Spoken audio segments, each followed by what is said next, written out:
Hey friends, Catherine here. Today I'm going to be painting a painting inspired by a story called The Frog Prince. I'm going to be using some Apple Barrel Jet Black, some Deco Art White, some Craft Essentials Neon Green, some Apple Barrel Christmas Green, a little bit of Apple Barrel Light Mocha, Apple Barrel Blue Cotton, Delta Cream Coat Red, and I'm not going to show it here, but you'll see it later on. I'm going to use a little bit of Folk Art Pure Gold.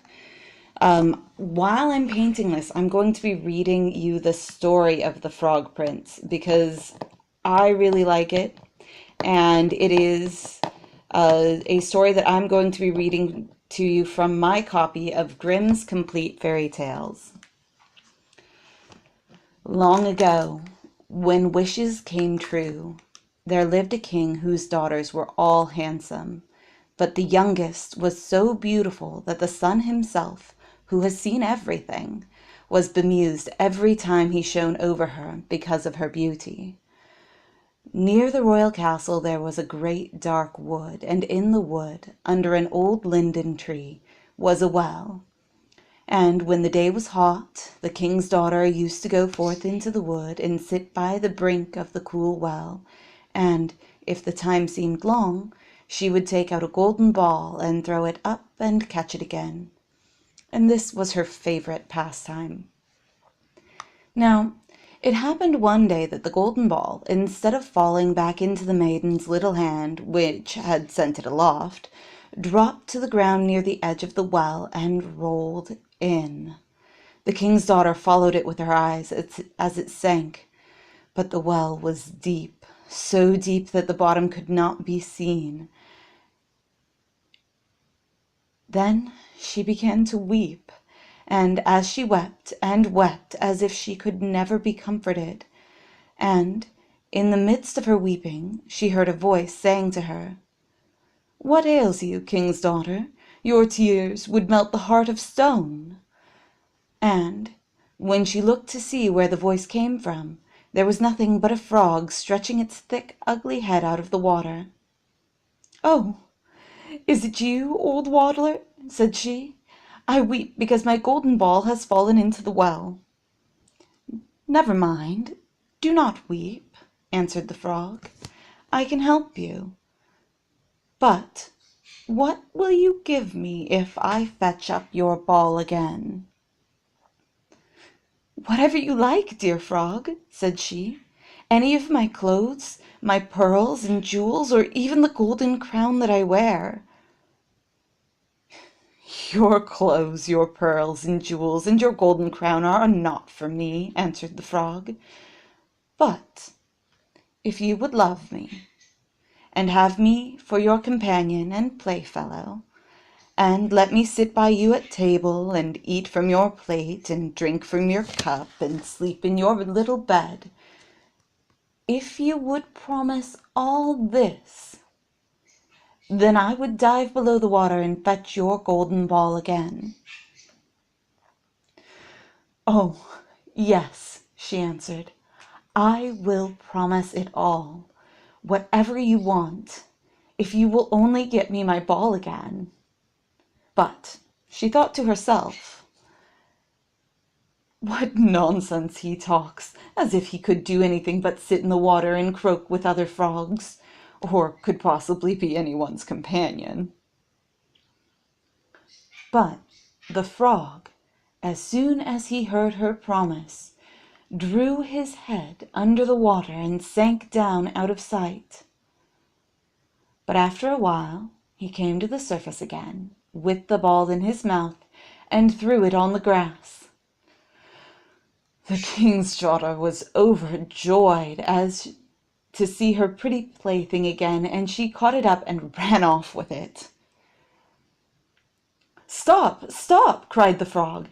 "Take me up too. I cannot run as fast as you."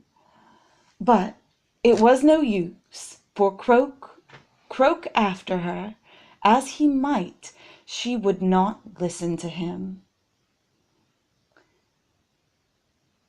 but made haste home, and very soon forgot all about the poor frog. who had to betake himself of his well again. The next day, when the king's daughter was sitting at table with the king and all the court, and eating from her golden plate, there came something, pitter-patter, up the marble stairs. And then there came a knocking at the door, and a voice crying, "King's youngest daughter, let me in!" And she got up and ran to see who it could be, but when she opened the door there was the frog sitting outside. Then she shut the door hastily and went back to her seat, feeling very uneasy. The king noticed how quickly her heart was beating and said, "My child, what are you afraid of? Is there a giant standing at the door ready to carry you away?" "Oh, no," answered she, no giant, but a horrid frog." "And what does the frog want?" asked the king. "Oh, dear father," answered she, "when I was sitting by the well yesterday and playing with my golden ball, it fell into the water, and while I was crying for the loss of it, the frog came to get it again for me, on condition I would let him be my companion. But I never thought he could leave the water and come after me. But now there he is outside the door, and he wants to come into me." And they all heard him knocking the second time and crying, "Youngest king's daughter, open to me, by the well water, what promised you to me? The frog prince, youngest king's daughter, now open to me." "That which thou hast promised, thou must perform," said the king. "So go now and let him in." So she went and opened the door, and the frog hopped in, following at her heels till she reached her chair. Then he stopped and cried, "Lift me up to sit by you." So she delayed doing so until the king ordered her. When once the frog was on the chair, he wanted to get on the table, and there he sat and said, "Now, push your golden plate a little nearer so that we may eat together." And so she did, but everybody might see how unwilling she was, and the frog feasted heartily, but every morsel seemed to stick in her throat. "I have had enough now," said the frog at last, "and I am tired. You must carry me to your room and make ready your silken bed, and we will lie down and go to sleep." Then the king's daughter began to weep, and was afraid of the cold frog, that nothing would satisfy him but he must sleep in her pretty, clean bed. Now the king grew angry with her, saying, "That which thou hast promised in thy time of necessity must thou now perform." So she picked up the frog with her finger and thumb, and carried him upstairs, and put him in a corner, and when she laid down to sleep, he came creeping up, saying, "I am tired, and want to sleep as much as you do. Take me up, or I will tell your father." Then she felt beside herself with rage, and, picking him up, she threw him with all her strength against the wall, crying, "Now will you be quiet, you horrid frog!" But as he fell, he ceased to be a frog, and became all at once a prince with beautiful kind eyes, and it came to pass that, with her father's consent, they became bride and bridegroom. And he told her how a wicked witch had bound him by her spells, and how no one but she alone could have released him, and that they two would go together to his father's kingdom. And there came to the door a carriage drawn by 8 white horses, with white plumes on their heads, and with golden harnesses, and beyond the carriage was standing faithful Henry, the servant of the young prince.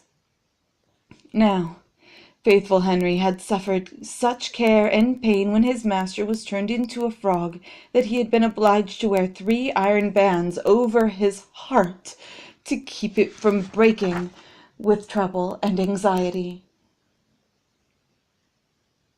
When the carriage started to take the prince to his kingdom, and faithful Henry had helped them both in, he got up behind and was full of joy at his master's deliverance, and when they had gone a part of the way, the prince heard the sound at the back of the carriage as if something had broken.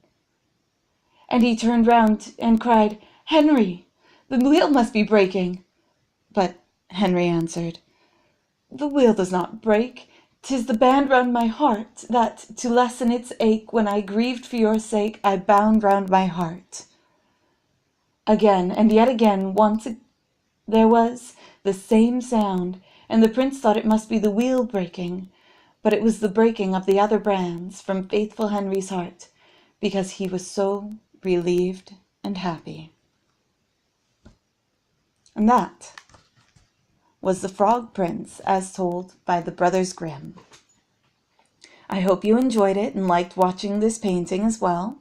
If you did, leave a like and remember to subscribe. I put up new videos every day, and I look forward to seeing you tomorrow.